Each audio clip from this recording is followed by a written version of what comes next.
Tema de politrauma, vamos a tener, pues, atención al politraumatizado. Más que todo vamos a ver el ABCD, que si bien es cierto, ya lo hemos dicho anteriormente, esto va a ser la parte encargada de la evaluación primaria.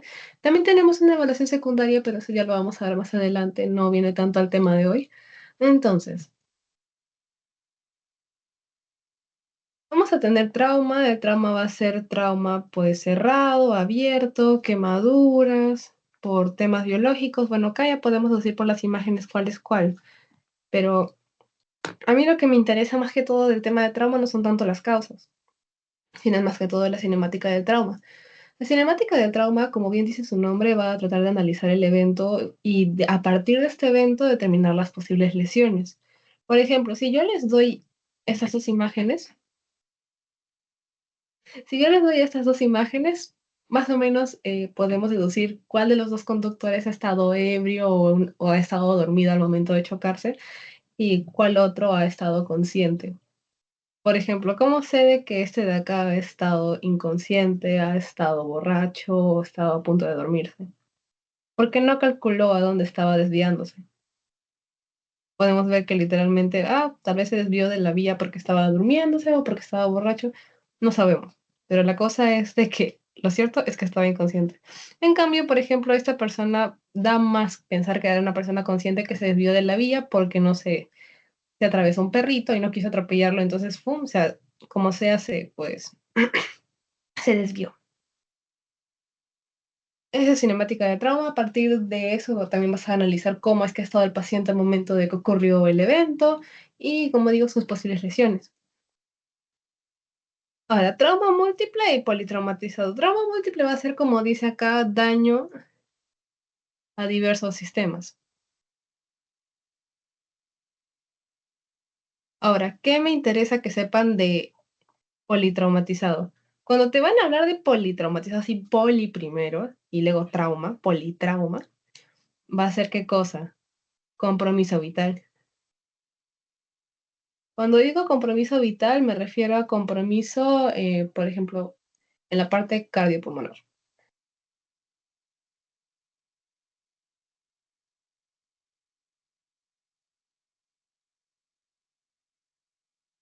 Ahora, tal vez, no creo, para confundirlos pueden que le pongan a trauma múltiple con su otro nombre, que también se llama policontuso. Pero a mí lo que me importa cuál es su politraumatizado, que va a tener compromiso vital.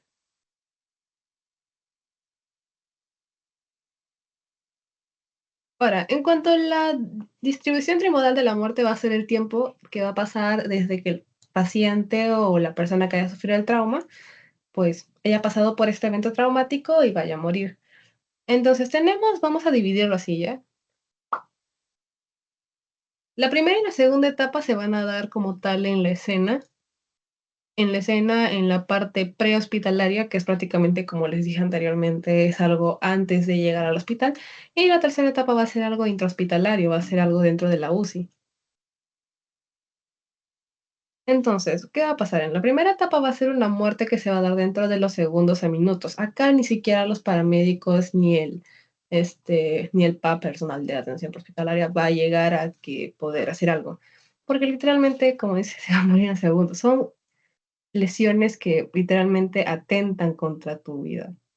En este caso, yo pongo, por ejemplo, daño en las cervicales. Sobre todo esta de acá, la cervical C3, que es literalmente la cervical.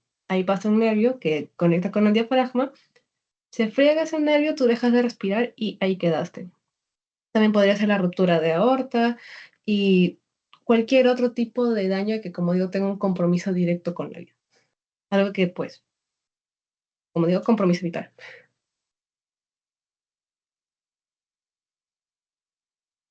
Ahora, en cuanto la segunda etapa, como digo, va a ser algo de minutos a horas. Acá esto sí puede llegar a ocurrir dentro de los minutos platino, o sea, puede que el personal de hospitalaria ya esté atendiendo y llegue un momento donde se den cuenta que ya se está muriendo. Acá como quien dice, puede sobrevivir, puede sobrevivir. Ahora, este es más secundario, no atenta tanto contra lo que digo que es compromiso vital, corazón y pulmones. Por ejemplo, acá pongo la fractura de pelvis, porque más adelante vamos a ver que la pelvis, en realidad los huesos, dentro de nuestros huesos tenemos sangre, por si no sabían. Entonces, mientras más grande tu hueso, más sangre va a guardar. Entonces, imagínense la pelvis. ¿Cuánta sangre creen que tiene la pelvis? Bueno, en realidad está más abajo, pero para que se hagan una idea, tiene más de litro y medio. Entonces, se están desangrando. Si una fractura de pelvis que no está controlada, ahí quedas. Ahora, la tercera etapa, como les dije, ya va a ser en la parte intrahospitalaria, va a ser una muerte que se va a dar, pues, en la UCI, y va a ser por una sepsis o falla orgánica múltiple. O sea, ahí no hay más opciones.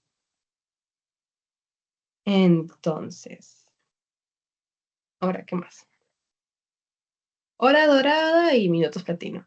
Todo esto se va a dar dentro de lo que se va a dar de la activación del SEM.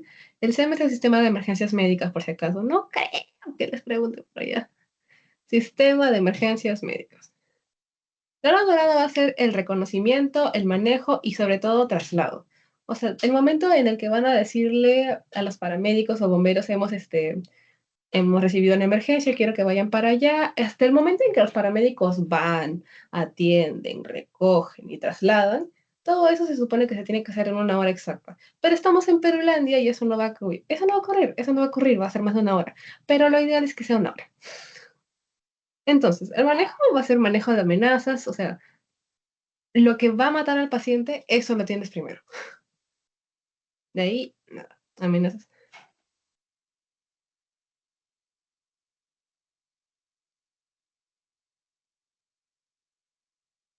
Ya.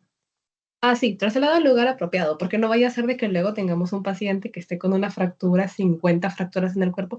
Tú no lo vas a llevar a la posta, tú lo vas a llevar a emergencias a un hospital que tenga pues el abasto para dar con eso, un área de trauma shock. Ahora, en cuanto a minutos platino, bueno, de más está decir que esto está dentro de la hora dorada. Minutos platino son los 10 minutos platino. Me olvidé decirlo. Son los 10 minutos platino. Este de la APH es atención prehospitalaria. Esto se va a dar la atención prehospitalaria en la escena. Toda la atención que tengas que hacer, evaluar, ver de pies a cabeza y todo lo que tú quieras, en 10 minutos. Estabilizas en 10 minutos. Vas a ver todo, su vía aérea, su ventilación, circulación, su déficit, todo lo que tú quieras en 10 minutos y lo subes a la ambulancia en 10 minutos. Todo lo que vais a querer hacer con el paciente en escena, 10 minutos. Y ahí quedó. Ahora, el plan en sí para atender a una persona que es un politraumatizado. Primero, corregir amenazas. La herida más obvia no siempre va a matar al paciente. Puede que el paciente se esté desangrando por dentro y tú ni cuenta te das, y eso le está matando. Estabilizar al paciente, ponerle oxígeno, cánulas, ponerle un collarín en caso tengas o sospeches de una fractura cervical. Transporte al lugar apropiado. Nice. Y bueno, pues el plan se va a dar en base a qué? A estos de acá. La evaluación primaria, la ABCD. Zona segura, tenemos que asegurar escena, creo que eso es algo que ya tenemos que saber. Primero y ante todo, antes de comenzar un tipo de atención prehospitalaria, aseguren escena. Bueno, acá les he dejado un link, que es un video que ya luego lo pueden ver, que es prácticamente las consecuencias de no asegurar una escena. Si vean que, no sé, el accidente es en un lugar donde hay un incendio, pues llamen a los bomberos. O si están en un lugar en la carretera, por ejemplo, en la Panamericana Norte, llamen a los policías para que aseguren escena, cerquen escena y ya, pues, o sea, tengan la seguridad de que no los van a aplastar. Ahora, en cuanto a la evaluación inicial, vamos a tener la preparación, tenemos la fase prehospitalaria y la intrahospitalaria. ¿Qué pasa? Que la prehospitalaria va a llamar a la intrahospitalaria y le va a decir, oye, tenemos un paciente, no sé, tenemos un paciente con múltiples fracturas, por favor, ya vaya llamando a quirófano, vaya llamando a rayos X, al laboratorio, vayan preparando todo el tipo de material que necesitamos, porque cuando llegue el paciente necesitamos atención inmediata. Entonces, prehospitalaria se pone en contacto con intrahospitalaria para decirle, acá está tu paciente. Mientras tanto, prehospitalaria va atendiendo al paciente en el lugar de la escena. Y bueno, va a ser todo el ABCD, como dice, mantiene la vía aérea, controla hemorragias, inmoviliza al paciente adecuadamente en caso sea necesario y pues traslada al hospital más adecuado. Preguntas, dudas, comentarios, hasta el momento.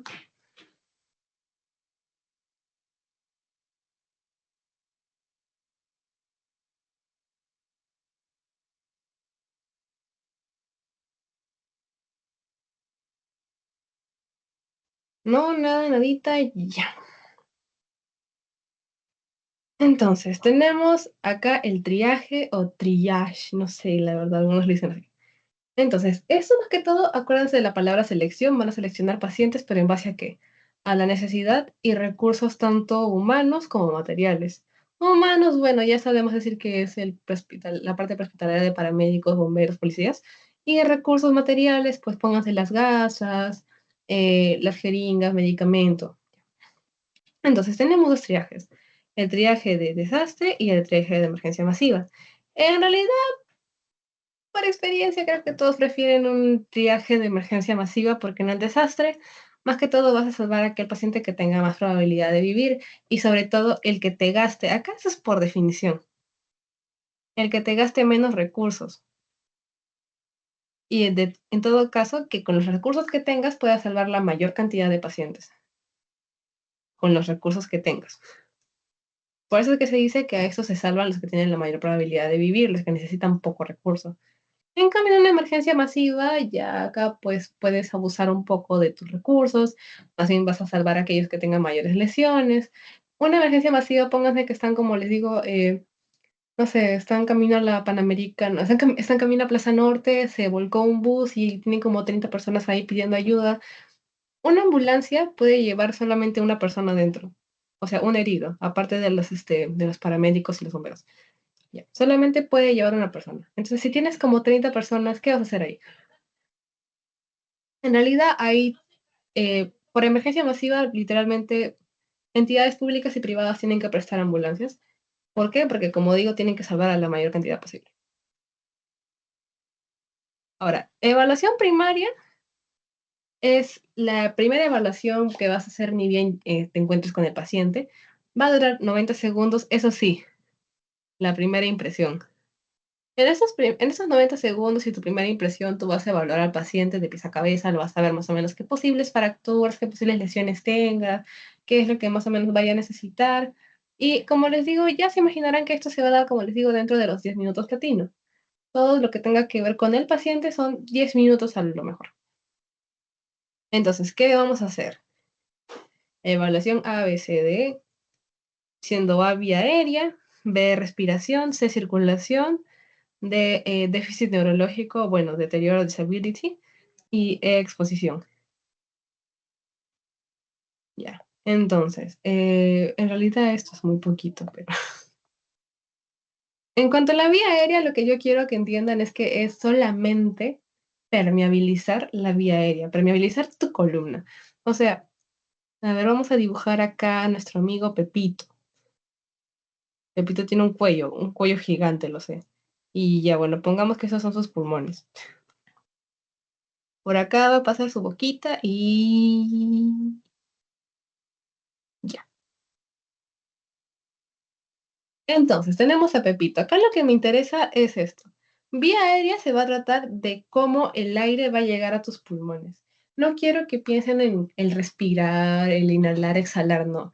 Vía aérea solamente es que el aire llega a tus pulmones. Es el camino, el recorrido que va a hacer el aire desde que el aire hasta tus pulmones. Ya, fin, no hay más. Simplemente asegurar de que el aire llega a tus pulmones. Entonces, tenemos que permeabilizar vía aérea.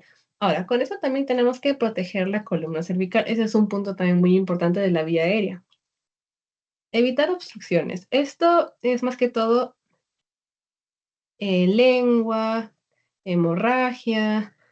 Ponte que el paciente vomitó, también puede tener ahí vómito o algo de comida que se haya quedado ahí atorado. Entonces, permeabilizar.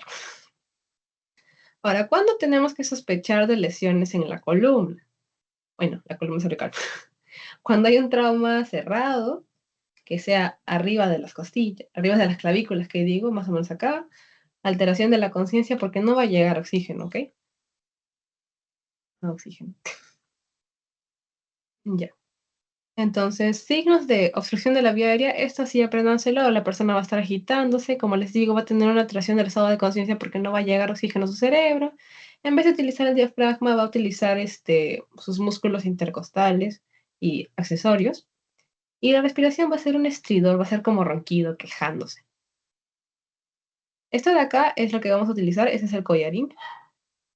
Tiene diferentes medidas, no sé si ya les habrán enseñado cómo se tiene que utilizar este collarín, pero tiene diferentes medidas y realmente no te permite mover el cuello. O sea, ahí ten por seguro de que no le va a pasar nada a ese cervical. Ahora, maniobras tenemos 2, frente mentón y tracción mandibular. Frente mentón más que todo lo vamos a utilizar cuando vemos que un paciente está hablando. Y ojito, acá lo voy a poner acá.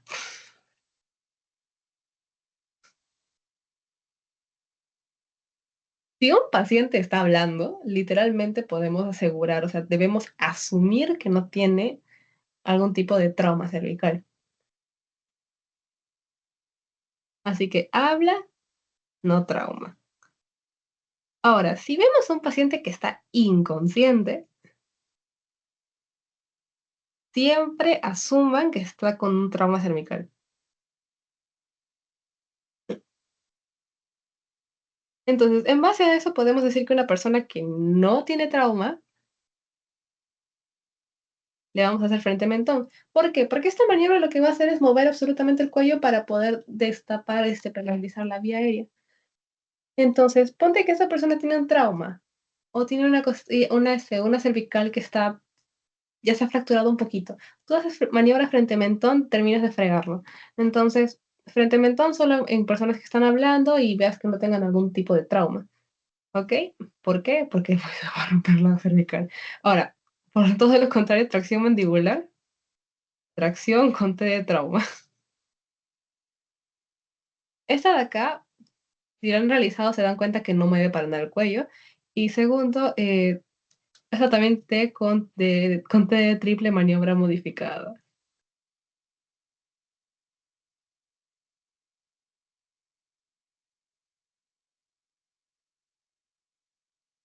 Ya. Ese es todo respecto a la vía aérea. Recuerden, solo paso de aire.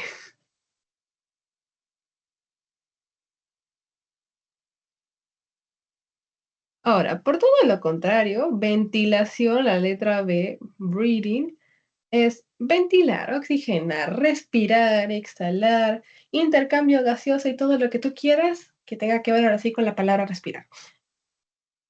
Y acá vamos a ver una evaluación que es la evaluación ver, escuchar y sentir, que vamos a ver al paciente, vamos a escuchar cómo está respirando y vamos a literalmente sentir su respiración, si está agitada, si es muy disminuida. Ahora, ¿cuándo vamos a tener que oxigenar? Cuando vemos que tiene una frecuencia respiratoria menor a 12 o mayor a 24 por minuto. Acá, bueno, como ya se imaginarán, vamos a evaluar más que todo frecuencia respiratoria y su profundidad. Tenemos que ver pulmón, pared, tórax y diafragma, y con ello vamos a buscar esto, que es la inspección, palpación, percusión y escultar. Esto, en la inspección se va a buscar más que todo la frecuencia respiratoria, profundidad, simetría de tórax, que la pared torácica esté pues íntegra, que no tenga alguna herida pues penetrante, porque bueno, eso puede también dar a un neumotórax, que no haya desviación traqueal, ingurgitación yugular, o sea, que la yugular esté pues dilatada. En la palpación, que no haya un enfisema subcutáneo, o sea, que no esté hinchadito. Percusión, pues que esté sonoro o mate. Y cuando se oculte, pues ausculta ruidos respiratorios o en todo caso ver la ausencia de estos. Ahora, en cuanto el oxígeno, metaterapéutica. La metaterapéutica es de 94 a 95. Si en el hipotético caso ustedes tienen un paciente que dice que tiene 94% de saturación, está bien. ¿Por qué? Porque si lo van a estar revelando de rato en rato, se van a dar cuenta que fácilmente todavía siguen 94. Entonces, normal, a ese tipo de pacientes todavía no le administran oxígeno y si por alguna razón le quieren administrar oxígeno por cánula binasal, que prácticamente la cánula binasal es el medio por el cual te da el más mínimo oxígeno, o sea, literalmente esa parte así. Ya bueno, este ya lo conocen, es el señor BBM, bolsa, válvula, mascarilla, o el señor AMBU, que va a ayudarnos con esto del oxígeno. Cánulas. Tenemos la cánula orofaringia, que oro, como ya saben, oro es de boca, y la nasofaringia. Bueno, acá con esas dos he renegado hasta no sé dónde, porque, bueno, la orofaringe va, como podrán imaginarse, esto va a despertar el reflejo nauseoso de las personas. Entonces, eso se va a utilizar en qué personas, en personas que no tengan, inconscientes, inconscientes o personas que tengan algún tipo de, bueno, que se sospeche de que tengan una fractura de la lámina criboides, que la lámina criboides es una lámina que está a la altura de la nariz. Entonces,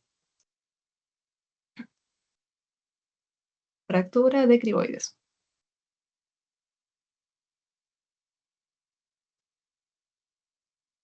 Ahora, en cuanto a la nasofaringe, pues, ¿qué les puedo decir? Si uno era inconsciente, acá esta persona está consciente, ¿no? Personas despiertas, vamos a ponerla, despierta consciente. Ahora, ¿cuándo no tenemos que hacer con la nasofaringe? Bueno, mejor dicho, ¿cuándo sí hacer la nasofaringe también? Cuando una persona tenga algún tipo de, o sea, por ejemplo, la persona está inconsciente, sin embargo, ha tenido un trauma a nivel cervical. A un nivel cervical, yo ni de loca le voy a poner la orofaringe, o sea, mira dónde estás, acá está tu cervical. Yo ni de loca le voy a poner la orofaringe a una persona que posiblemente tenga un trauma cervical. Así que, o también personas que tengan algún tipo de trauma de altura del maxilar, que es este hueso de acá. Entonces, personas conscientes, ¿qué más les iba a decir? Toda persona que esté despierta o toda persona que no lo esté. Por lo general hay que, como quien dice, asumir que ha comido. Porque cuando tú asumes que una persona ha comido, literalmente estás asumiendo de que vas a activar su reflejo nauseoso. Pero ya, por mientras eso. La nasofaringe solamente en personas conscientes, la orofaringe en personas inconscientes y fractura de la criboides. Acá fractura de maxilar y trauma cervical.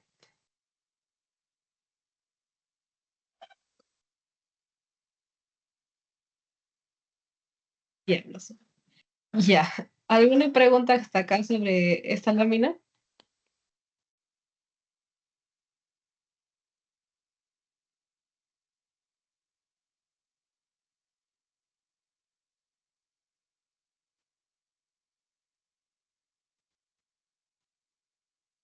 Ignoren al perro, por favor. Ya. Entonces, vamos a seguir con esta parte que, por si acaso, no creo, pero por si acaso, cuando nosotros permeabilizamos una vía aérea, no siempre vamos a asegurar una buena ventilación. O sea, ponte que ya el aire pase perfectamente, sin embargo, tú le pones el pulsoxímetro y todavía te marca que está en 88. Entonces, tú dices, ¿qué pasó? Y puedes empezar a sospechar de estos amiguitos que son prácticamente las consecuencias de un trauma. Tenemos el neumotórax, el hemotórax, ay, perdón, el neumo y hemotórax. Esto ya lo hemos hablado antes en la clase de atención hospitalaria. Lo que quiero que sepan es que neumo, que se hague, eso se trata en escena.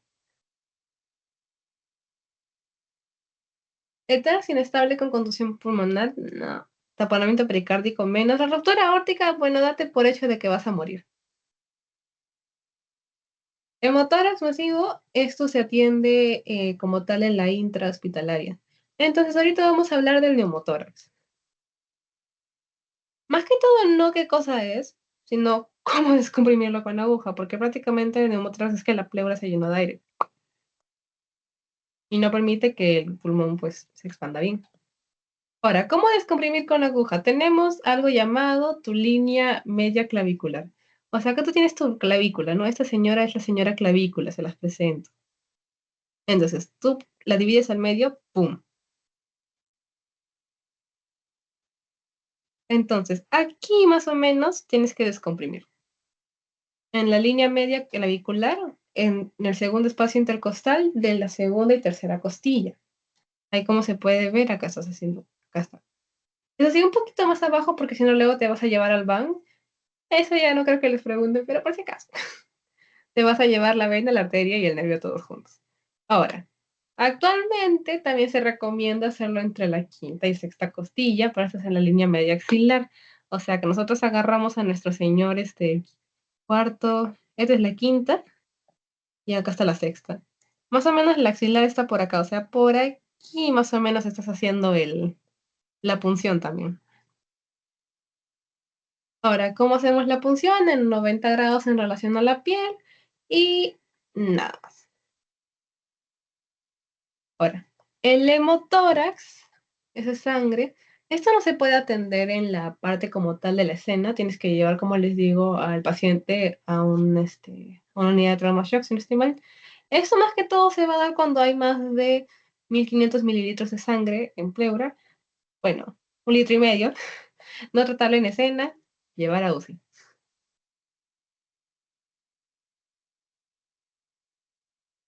Ya. Ahora sí. Circulación. Aquí lo que me importa de circulación es que no se mide la presión arterial en escena si tu paciente está grave. No se mide, porque creo les he puesto una pregunta y casi todos me han fallado en eso por eso. No se mide la presión arterial en escena si el paciente está grave. Ahora, ¿qué sí se mide? La frecuencia cardíaca, tu llenado capilar, que tiene que ser menor a 2 segundos. El color de la piel, porque puede que esté cianótico, puede que esté pálido, puede que esté todo ictérico. El estado de conciencia, si no llega sangre a tu cerebro, pues estás frito. El uso del torniquete, para ustedes, solo en caso de amputación, aunque ahora último ya como que se han puesto más flexibles con el uso del torniquete. Pero como les digo, para ustedes, uso de torniquete en caso de amputación. Y si es necesario, iniciar terapia de fluidos con 2 catéteres, ¿ya? 2 catéteres de 14 o 16 2. Esto de acá, bueno, apréndanselo, es la clasificación por pérdida de sangre. Ahora, déficit neurológico, que acá les he puesto también un ejercicio en el post-test. Escala de coma de Glasgow. Acá lo que quiero que me entiendan es que la menor puntuación no es 0, la menor puntuación es 3 y la mayor es 15. Ahí estamos. Si tiene un 3, date por hecho de que está muerto, ya está con papá Dios. Y si está con 15, pues está perfecto. Consideraciones también de la escala de Glasgow. Si una persona tiene 8 o menos, procedemos a intubarla. ¿Intubar cómo? O sea, administrar oxígeno. Ahora, ¿cómo vamos a tener? Vamos a evaluar. Ah, sí. Evalúa la mejor respuesta. No es, por ejemplo, yo justo les había dicho de que, por ejemplo, mejor respuesta de un borracho, ¿cuál va a ser a la respuesta verbal? O una persona que tiene algún tipo de parálisis facial, ¿cuál va a ser su mejor respuesta?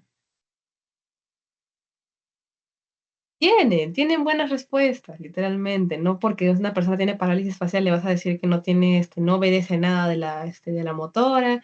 No porque tengas un borracho le vas a poner de plano a 2 o 3. No, a veces te responden bien. Busquen la mejor respuesta. Entonces, en la ocular la vamos a medir por el estado de alerta, que es ABDI. ABDI es prácticamente eso de acá, pero más resumidito. O sea, una persona, la respuesta ocular tiene que ser espontánea, tiene que estar alerta. Espontánea y alerta son lo mismo. Ahora, cuando abre los ojos a una orden verbal tipo, oye, ¿cómo estás? Y luego, pum, abre los ojos, eso es una orden verbal. Ahí le pones 3. Luego, al dolor es prácticamente que tú agarras acá los párpados y los masajes o este, aprietes un poco. Y si ahí recién abre, ya, chévere. 2. Y si no responden, pues frito pescadito. Verbal. Pues está orientado, está conversando. Tú le preguntas cómo te llamas, sabes dónde estás, en qué tiempo estamos, en día, hora, estación. Perfecto, la persona te está bien. Ahora, si está desorientado, tipo le preguntas cómo se llama y te responde, ah, no sé, ¿sabes dónde estás? Pero te dice, o sea, mirando el lugar. Ponte que estás en el escritorio y te dice, no sé, estoy en el parque. O sea, está desorientado.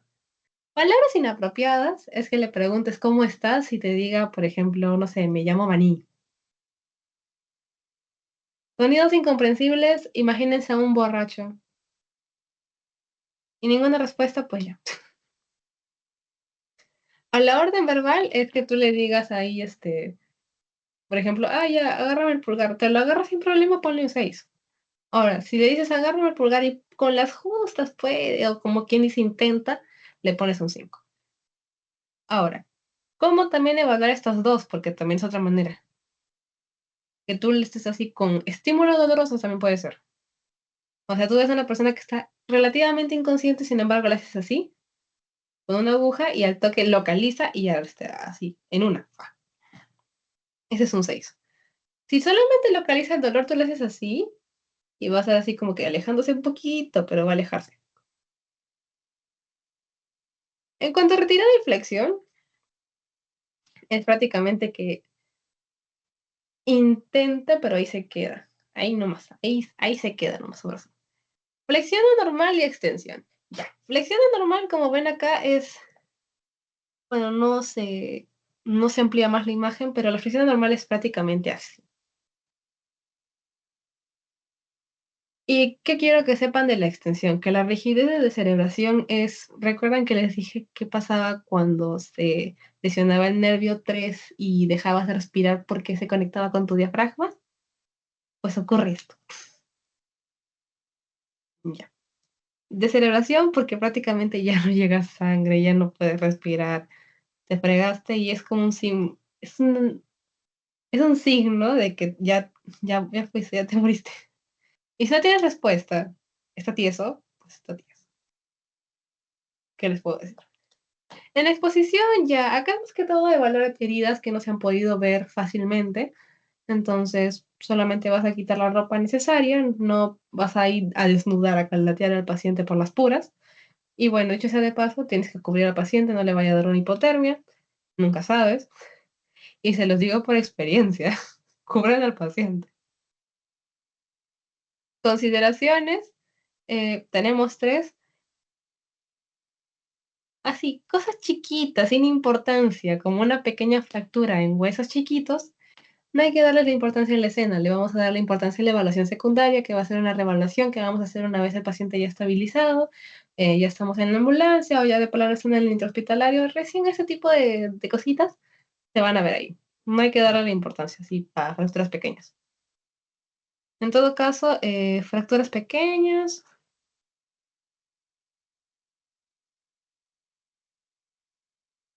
evaluación secundaria. Ahora, esta de acá es la extracción de personas de un carro. Ahora, ¿qué pasa? Que en este tipo de accidentes lo que queremos hacer es sacar a la persona como si fuera un bloque. O sea, tú encuentras a la persona así en cierta posición y la sacamos en cierta posición de ser posible. Porque al más mínimo movimiento puede que le estemos fracturando algo y no vaya a ser que haya algún compromiso vital y la fregamos. Entonces, por lo general, para extraer a una persona de un carro vamos a necesitar de 3, 4, 5 personas. No es broma, y es fregado. Entonces, si tú te atreves por alguna razón a sacar a esta persona así, pues tiene que ser porque literalmente es de mucha urgencia y pues hay que tener mucha valentía para hacer eso, por no decir otra cosa. Entonces, ya, evitar hacer esto en lo posible y solo hacerlo en caso de emergencia. Esto de acá es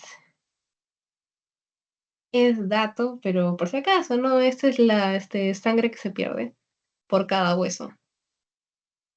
Acá más que todo estoy poniendo es los huesos que le parecen que son los más grandecitos, pues la tibia que está en su pierna, el húmero, bueno, el húmero es este brazo el brazo es el hueso que está en el brazo, el fémur, bueno, yo creo que todos sabemos cuál es el fémur que está en el muslo, y la pelvis, bueno, esa es toda la cantidad que se llega a perder por cada hueso fracturado.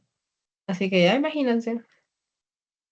Ahora, en cuanto al monitoreo, vamos a monitorear nada más, ¿qué digo? Funciones vitales, que a este punto quiero saber que todos sabemos que son pues la frecuencia respiratoria, la frecuencia cardíaca, oxigenación, temperatura y presión arterial.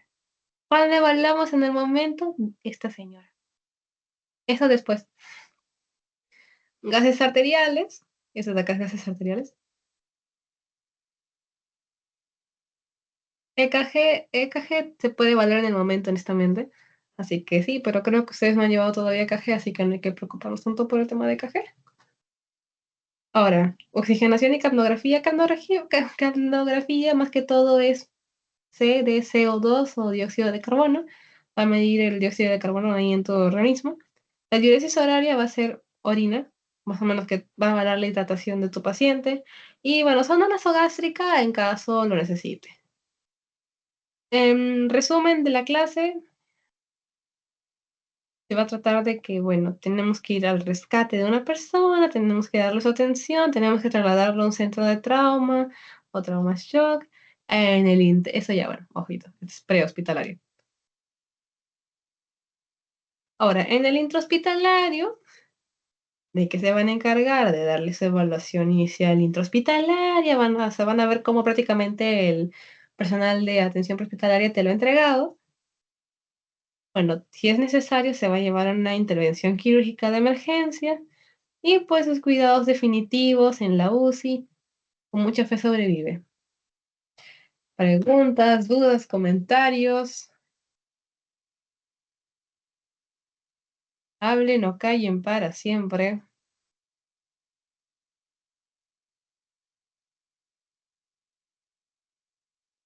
Entonces,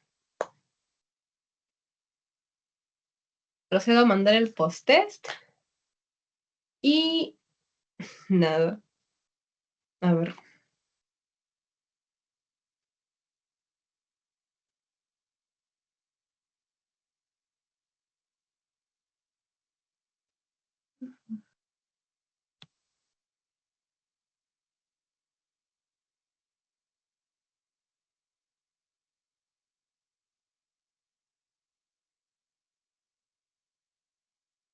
Ya, ahí está, ya lo mandé al grupo, entonces la resuelven y nos vemos de acá a 10 minutitos.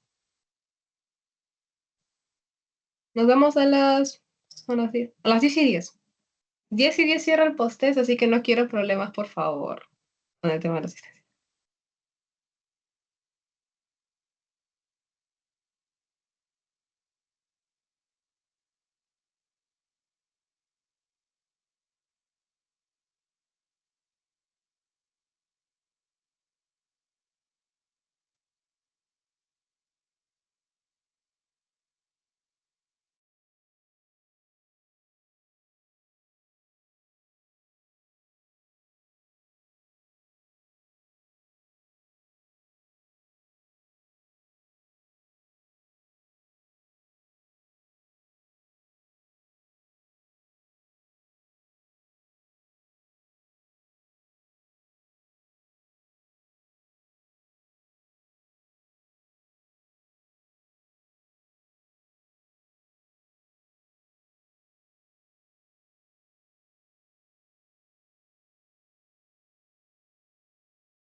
Bueno, entonces procedemos a la resolución del test, que por alguna razón me han estado fallando prácticamente lo que les pongo de Glasgow, me han fallado todos Glasgow.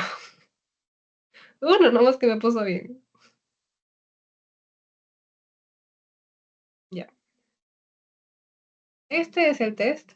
Bueno, lo voy a poner así hinchadito para que pues se vea más completo. Ya.